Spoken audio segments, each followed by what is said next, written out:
Criticism of the electoral process continues in Honduras. The government made the decision to transfer the funds management to the executive branch, depriving the National Electoral Council of its independence. Political and social organizations consider this as a dangerous action for the November elections. The Liberty and Refoundation Party, Libre, denounced a new attempt at fraud in the November 28th elections, since the National Electoral Council will not be in charge of contracting the companies that will print ballots and carry out the voting data transmission.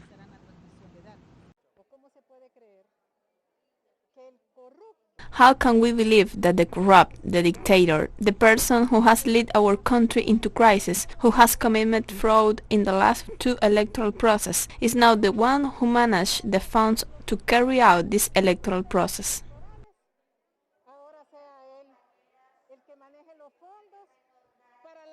For members of the opposition, the idea of reducing the autonomy of the National Electoral Council is a move to conduct fraud, based on a transmission of data that has been questioned in the previous processes. Little by little, plans have materialized to stop the electoral process or to make of the electoral process a process full of acts of corruption, as it has always been done, not only in economic terms but also in terms of the result obtained after the process. Given the fragility of previous democratic processes, this situation is considered a sign of the growing political instability in Honduras, which worsened in the 2017 elections when the Electoral Tribunal took a month to announce the official results.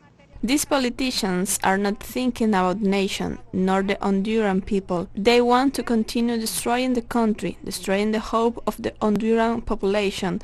But I believe that it is time for the Honduran population to act, especially we, the women, have to act. The opposition has called on the population to be alert to the calls for protest prior to the elections, and to be able to correct the lack of transparency in this new process scheduled for November 28th.